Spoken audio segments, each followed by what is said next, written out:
Assalamualaikum warahmatullahi wabarakatuh.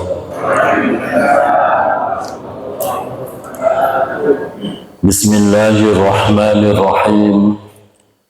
Alhamdulillahi rabbil alamin. Wassalatu wassalamu ala ashrafil anbiya'i wa imamil mursalin Sayyidina wa habibina wa maulana Muhammadin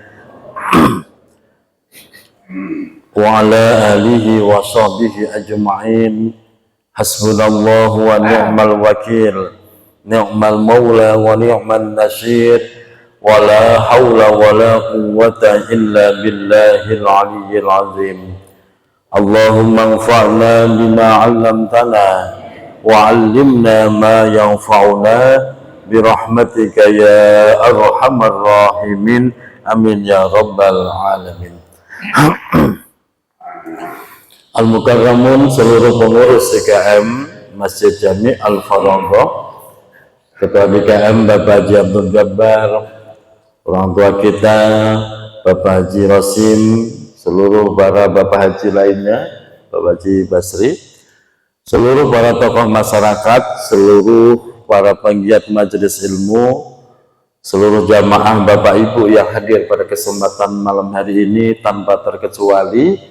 Semoga kita semua senantiasa Allah sehatkan lahir batin kita, Allah tambah keberkahan hidup kita, Allah istiqomahkan kita di dalam kebaikan dan kelak diwafatkan dalam keadaan husnul khotimah. Amin ya rabbal alamin. Alhamdulillah wa syukrulillah. Setelah kemarin kita libur 1 tahun ya, 1 tahun lamanya 2023 sampai ketemu 2024 kita ngaji lagi. Cukup apa kurang liburnya? Cukup ya. Sekarang kita kembali ngaji lagi dengan tahun baru, semangat baru, dengan tujuan kita buka lembaran baru yang lebih baik. Semoga tahun ini lebih baik daripada tahun kemarin. Baginda Rasul Muhammad SAW bersabda, sesungguhnya manusia itu terbagi menjadi 3 kelompok. Yang pertama adalah kelompok orang yang beruntung. Yang kedua adalah kelompok orang yang rugi. Dan yang ketiga adalah kelompok orang yang celaka. Siapa orang yang beruntung? Yaitu orang yang setiap harinya lebih baik daripada kemarin. Setiap minggunya lebih baik daripada minggu kemarin. Setiap bulannya lebih baik daripada bulan kemarin, dan setiap tahunnya lebih baik daripada tahun kemarin. Kita berdoa semoga 2024 ibadah kita, amal kita lebih baik daripada 2023. Amin ya rabbal. Yang kedua, orang yang dianggap rugi. Siapa orang yang rugi? Orang yang rugi adalah orang yang sama daripada hari kemarin, tidak ada peningkatan. Minggu kemarin sama dengan minggu sekarang, bulan kemarin sama dengan bulan sekarang, tahun kemarin sama dengan tahun sekarang, tidak ada peningkatan. Walaupun sama dianggap orang yang rugi. Kenapa dianggap orang yang rugi padahal sama? Dianggap orang yang rugi karena umurnya makin berkurang, waktunya juga sudah makin berkurang, tapi amalnya nggak nambah-nambah. Itulah yang disebut orang yang rugi. Seperti sekarang berganti tahun menjadi 2024, Bapak Ibu senang apa sedih? Kemarin senang apa sedih tahun baru?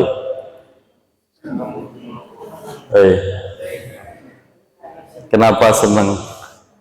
Ya kan bakaran. Kalau dibilang senang, ya senang ketemu tahun 2024. Tapi kalau dipikir-pikir, harusnya senang apa sedih? Sedih, Pak. Kenapa sedih? Oh, berarti kita tambah tua. Betul. Berarti kita semakin dekat dengan ajal yang sudah Allah tentukan. Betul. manusia itu terus bergerak menuju ajalnya. Jadi manusia itu nanti mati menjemput ajal, bukan ajal yang menjemput dirinya, bukan. Ajal itu sebuah batasan, patok Pak, yang sudah ditentukan oleh Allah. Dan kita semua setiap hari bergerak menuju ajal. Nah, kita sekarang 2024, berarti kita makin dekat dengan ajal kita masing-masing, betul? Nah, kalau umpamanya ada yang ditentukan ajalnya si fulan mati tahun 2024 bulan Januari tanggal 5 umpamanya begitu, berarti berapa hari lagi Pak? Masya Allah, serem gitu Pak, serem. Makanya kemarin orang pada bakar petasan, bakar ada jagung Pak, tetangga itu ngantar jagung. Lu buat apa Bu? Kali pengen bakar-bakar ntar malam Ustaz. Akhirnya jagungnya ya utuh, sama santri udah godok aja jagungnya. Saya tinggal tidur jam 10, udah ayo tidur semua jam 10 tidur, nanti bangun malam tahajud. Bukan malah begadang semalam suntuk tahajud, enggak, subuhan juga ada yang begitu. Insya Allah. Dan kelompok yang ketiga adalah orang yang celaka. Siapa mereka yang dianggap celaka oleh Rasulullah? Yaitu orang yang hari ini lebih buruk daripada kemarin. Orang yang bulan ini lebih buruk daripada bulan kemarin. Orang yang tahun ini lebih buruk daripada tahun kemarin. Ini orang yang benar-benar celaka.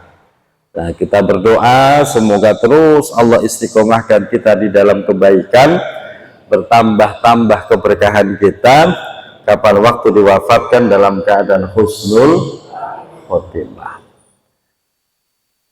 Teman saya angkatan waktu menghafal Quran sudah ada 2 yang dipanggil oleh Allah. Jadi kalau ada teman meninggal kita nyer-nyeran ternyata Pak, ya udah meninggal dia. Giliran kita gitu ya Pak Haji ya, nyer-nyeran ya Pak Haji. Iya, walaupun tukang ngurusin mayat juga takut juga Pak. Semoga husnul khotimah, Masya Allah. Baik, nah sekarang mari kembali kita melanjutkan kajian Nashihul Ibad. Kita masih pada babul khumasi. Berapa sekarang Bu? 19 ya. Sekarang 19.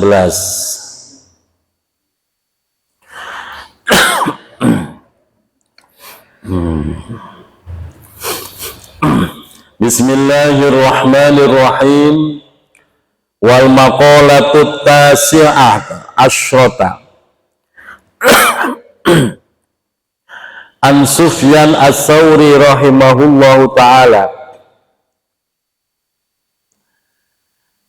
la yajtami'u fi hadha zaman li ahadin malun illa wa indahu khamsu hisalin. Nasihat yang ke-19 ini datangnya dari salah satu sahabat Rasulullah, yaitu Sufyan Ats-Tsauri. Sufyan Tsauri rahimahullahu ta'ala, semoga Allah selalu merahmati beliau. Begini nasihatnya untuk kita semua. La yajtami'u, tidak akan kumpul, tidak akan bisa kumpul fi hadzal zaman, pada zaman ini. Padahal bicaranya Pak zaman sahabat Pak. Bagaimana dengan zaman kita akhir zaman ya? Zaman sahabat aja sudah sampaikan seperti ini. Tidak akan kumpul pada zaman ini li ahadin, pada satu orang pun, pada seorang pun. Apa itu yang tidak bisa kumpul? Malun, yaitu harta benda, harta kekayaan. Illa, kecuali wa indahu khamsu khisalin, pada harta kekayaan tersebut terdapat 5 kondisi, 5 keadaan yang pasti akan terus mengikuti harta itu. Ini disampaikan sahabat Sufyan Tsuri, zaman udah lama dulu kala. Bagaimana dengan kondisi kita saat ini yang termasuk golongan akhir zaman? Dan ini penting sekali kita hati-hati. Kita perhatikan dalam urusan mencari harta benda, harta kekayaan. Apa yang dimaksud 5 perkara yang selalu mengikuti harta itu? Yang pertama, orang kalau lagi nyari harta, pasti di dalamnya terdapat 5 perkara. Yang pertama, tulul amal, yaitu kondisi atau keadaan seseorang punya sifat tulul amal, panjang angan-angannya. Panjang angan-angan. Dia punya duit, nanti kalau saya punya duit, saya akan beli ini. Saya akan beli itu. Saya akan beli begini, begitu, begono, udah pokoknya begitu terus Pak. Terus dia akan punya rencana, nanti anak saya akan saya sekolahkan ini, kuliahkan ini, biar bisa bekerja begini, punya gaji sekian, punya harta sekian, nanti bisa begini. Panjang amalnya. Nah, apa nggak boleh? Kalau cita-cita boleh Pak, tapi kalau panjang angan-angan itu nggak boleh. Panjang angan-angan itu artinya sesuatu yang berlebihan. Berlebihan sehingga akhirnya yang terjadi kesampaian enggak, stres iya. Kesampaian enggak, stres iya. Akhirnya udah stres duluan. Pemalor ngidul cerita, nanti doain ya 2024 saya beli mobil. Cerita mulu, lah gajimu berapa? Kok beli mobil? Cita-cita boleh, tapi kalau terlalu jauh itu namanya tulul amal. Nah, tulul amal itu bikin orang stres. Bikin orang stres, ngelamun, berhayal yang berlebihan. Nah, ini yang akhirnya membuat manusia itu kehilangan arah di dalam kehidupannya. Sehingga dia punya rezeki oleh Allah, dia simpen rapat-rapat, jangankan berbagi dengan manusia, dimakan sendiri aja sayang. Jangankan berinfak ke masjid, dimakan sendiri loh sayang.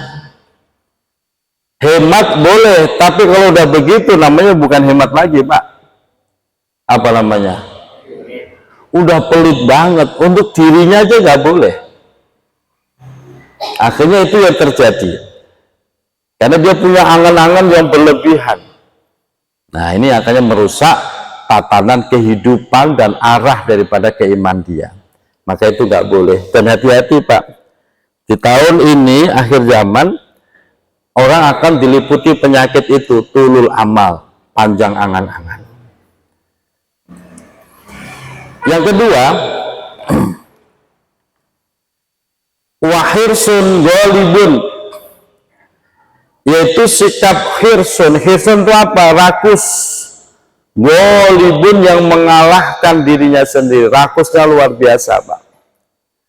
Orang kalau sudah panjang angan-angan, banyak maunya, itu pasti muncul sifat rakusnya.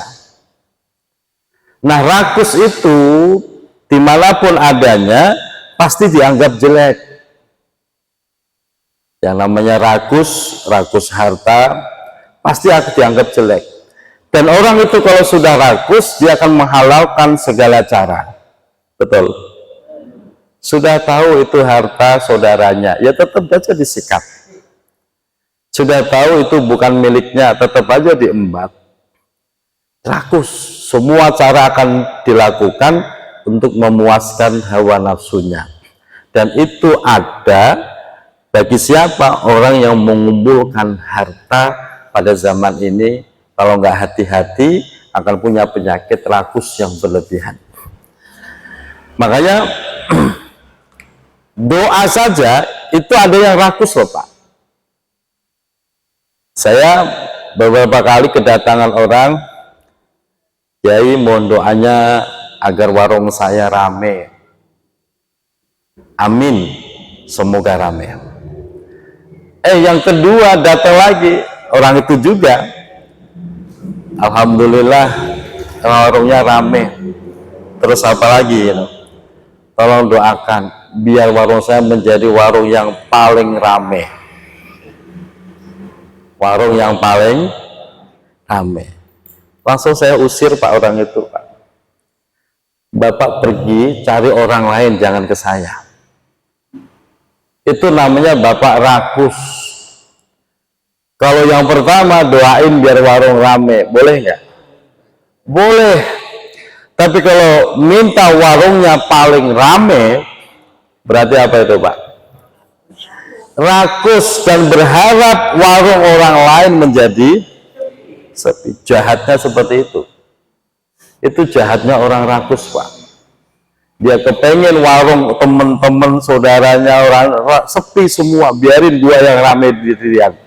Itu jahatnya orang rakus. Nah, saya bilang, Bapak cari deh orang lain, jangan ke saya. Yang begitu mah nggak bisa saya. Emang kenapa? Makin banyak nggak sadar loh, Pak. Lu udah saya pakai bahasa begitu masih nggak sadar. Itu rakus, nggak boleh. Maka Bapak Ibu yang profesinya pedagang, silahkan minta rame, silahkan, nggak apa-apa. Tapi jangan minta paling rame, paling laris, jangan. Nggak boleh, Om Rio. Semoga warung saya rame, nggak boleh. Tapi kalau paling rame Serato Jaya, nggak boleh itu. Itu namanya serakah, rakus, tega dengan orang lain, dan itu penyakit yang merusak hati kita, menghilangkan keberkahan rezeki kita, dan itu sering terjadi di masyarakat. Di dalam doa juga sering terjadi begitu. Maka jangan rakus. Doa yang paling bagus, Bu, ada ada 3 perkara ketika Ibu mampu memanjatkan di dalam doa, maka hajat kita akan cepat diijabah oleh Allah. Yang pertama, doakan orang lain sebelum mendoakan diri sendiri. Itu rahasia doa. Kalau pengen diijabah cepat oleh Allah, doakan orang lain sebelum mendoakan diri sendiri. Contoh, umpamanya Ibu pengen warungnya rame, doakan dulu orang lain. Ya Allah, saya punya tetangga dagang nasi padang, semoga dagangannya laris ya Allah. Ya Allah, saya punya tetangga lagi dagang nasi uduk, semoga nasi uduknya laris ya Allah. Ya Allah, saya punya tetangga dagang ini, semoga laris ya Allah. Dan saya juga pengen laris ya Allah. Itu sebelum Allah mengijabah doa untuk tetangga, maka Bapak yang akan diijabah lebih dulu daripada mereka. Sanggup nggak doa seperti itu? 2024 loh Pak, doa harus berubah loh. Tahun baru doa masih acik begitu aja, rubah, doain orang lain. Sanggup nggak? Pernah nggak doa begitu? Belum pernah kan? 2024 Bapak coba tuh. Terus Pak, cepet luar biasa. Betul. Dan ini sesuai dengan yang disampaikan Rasulullah dan ulama-ulama terdahulu. Makanya ada doa, ada 4 kalimat yang ketika dibacakan itu kita mendapatkan seluruh pahala orang-orang muslim sedunia. Saya ulang, ada 4 kalimat yang ketika kita baca di dalam doa, Bapak mendapatkan seluruh pahala orang muslim sedunia. Apa kalimatnya? Ini sering dibaca, termasuk Om Rio tadi saya simak ada bacaan itu. Kalimatnya, Bismillahirrahmanirrahim. Allahumma ghfir li ummati sayyidina Muhammad. Allahumma arham ummata sayyidina Muhammad. Allahumma astur ummata sayyidina Muhammad. Allahumma jabur ummata sayyidina Muhammad. Itu 4 kalimat yang inti. Kadang-kadang ada yang menambahkan dengan redaksi yang lain, monggo silahkan. Tapi itu yang paling inti. Itu doa ngajarin mendoakan orang lain. Ya Allah, berikan ampun kepada seluruh umat Nabi Muhammad. Padahal kenal juga enggak kan kita. Ya enggak peduli kenal enggak, pokoknya umat Nabi Muhammad ampuni ya Allah. Mendoakan begitu, Bapak Ibu mendapatkan seluruh pahala umat Nabi Muhammad sedunia. Dari awal sampai akhir. Allahumma arham ummata sayyidina Muhammad. Ya Allah, rahmati kepada umat Sayyidina Muhammad seluruhnya, kenal nggak kenal, rahmati ya Allah. Itu ngajarin kebaikan, biar kita doa itu jangan egois, jangan individualis, jangan rakus. Allahumma astur umat Sayyidina Muhammad. Ya Allah, tutup seluruh aib umat Nabi Muhammad. Allahumma jubur umat Sayyidina Muhammad. Ya Allah, tambahlah seluruh kekurangan umat Nabi Muhammad. Maka dengan baca 3-4 kalimat itu, Bapak Ibu mendapatkan kebaikan, pahala dari seluruh umat Nabi Muhammad di dunia. Dalam keterangan yang lain, kutiba minal abdal. Orang yang sering baca doa itu nanti dicatat sebagai wali abdalnya Allah Subhanahu wa Ta'ala. Nah, ini makanya jangan rakus belajar untuk mendoakan orang lain. Maka tadi yang pertama, kalau pengen doa kita cepat dijabah Allah, doakan orang dulu sebelum mendoakan diri sendiri. Satu. Yang kedua, kalau Bapak Ibu pengen lebih cepat lagi doanya dijabah oleh Allah, lebih cepat lagi daripada yang pertama, yaitu